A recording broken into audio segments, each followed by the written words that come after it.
A couple of things I want to start with the show tonight, kind of talking about our market wrap being brought to you by Clarity Financial. We discussed yesterday, in particular here on the show, about two things.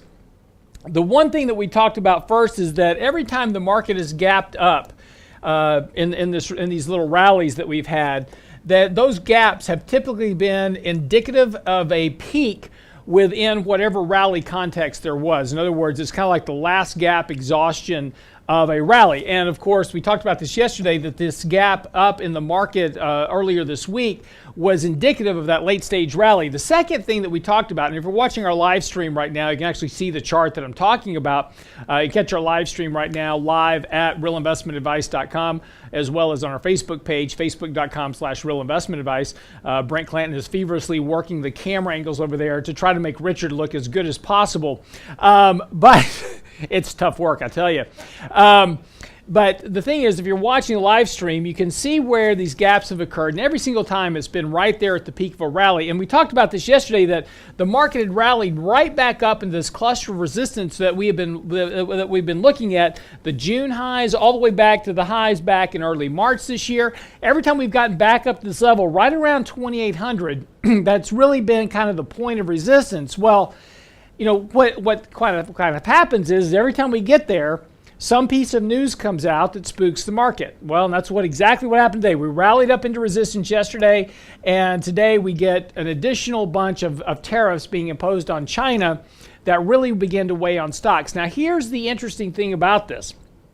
So far up to date, the real kind of impact of tariff conversations and what's been happening there has primarily just been focused in the S&P kind of large cap stocks, right? Your big multinationals, your basic materials, your industrial stocks.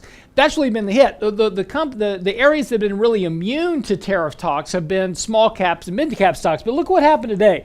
Small cap actually took a fairly big decline over the last couple of days as these tariffs started picking up. And I warned you about this earlier this week, saying, you know, small caps are very, very extended. You want to take some profits there. The second thing is mid caps also exactly the same way. So what we're seeing now for the first time is we're actually seeing the spread of concern moving out of just large caps into other areas of the market as well.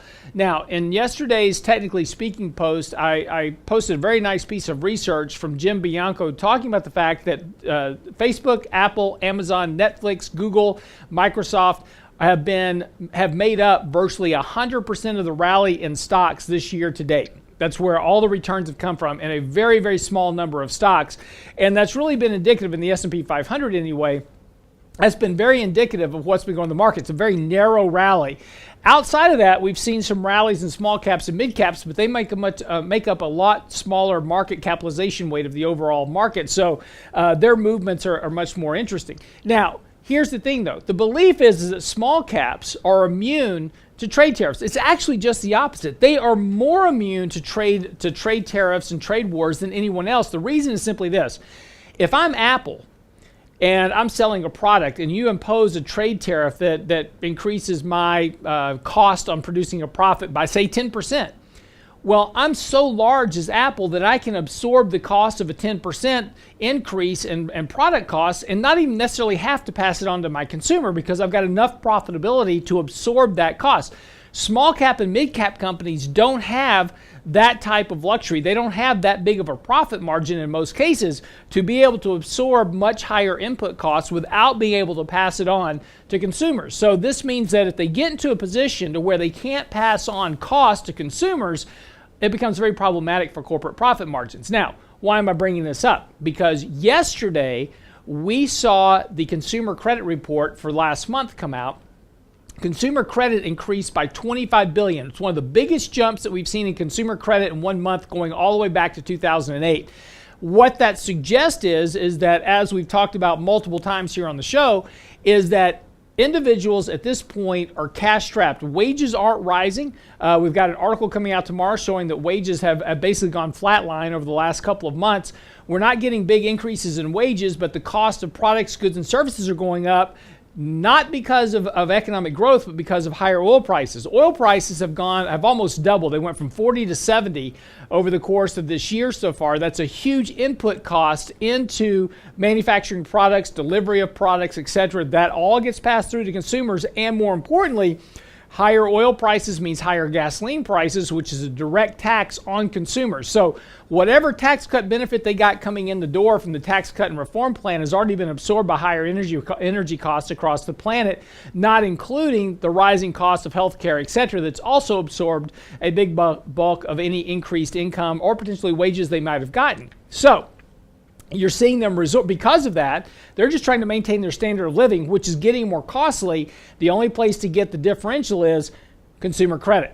And that's why we're seeing a big jump in consumer credit. But that is limited to the ability of them to be able to access credit and to also service that credit, which is an additional drag on their disposable income because you got to pay the interest costs, at least in the minimum payments. So keep a watch on this because there's a lot of stuff going on with trade wars and trade tariffs, etc., that have a negative impact on economic growth. And that brings us to the big story of the day, which is the yield curve. Watch this right here. We have been talking about this for a while, but one of the things we've talked about is that despite all of this issue about what's going on with inflation and interest rates, and we have this big booming economic growth, here's an interesting story for you. Hedge fund managers, big pension funds, etc., have a record short net positions on 10-year Treasury bonds. In other words, they've never been more short bonds in life. They've got $100 billion worth of bets that interest rates are going to go up, economic growth is about to take off, and inflationary pressures are about to skyrocket. Yet, at the same time with that, everybody else and what the world is telling you is that's exactly the opposite. In fact, bond prices have been rising sharply. We've not only broken above the 50 and the 200-day moving average on bond prices right now, but we are now set for a stronger rally. That suggests that we're looking at bond yields moving back down towards 2%. And here's the bigger point about this. As of today, the yield curve, the difference between the 2-year and the 10-year curve is at 0. Inverted yield curves historically have been indicative of precursors of recessions because it tells you that the cost of borrowing has now gotten beyond the cost of being able to afford it.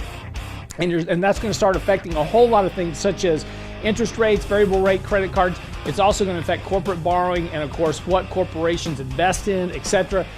Watch that yield curve. That yield curve is telling you a whole lot more. And while everybody else is betting that the yield curve doesn't matter anymore, bond prices and people that trade in bonds every single day, they're telling you that yield curve matters, and this is the one thing you want to be paying attention to more than anything else. We've got more of that coming up after the break. I'm your host, Lance Roberts, with Richard Rosso, Certified Financial Planner. You're listening to the Real Investment Hour right here on the Voice of Texas. You can get daily real investment news you can use, delivered at the speed of the internet. Sign up for Lance's newsletter now at realinvestmentadvice.com.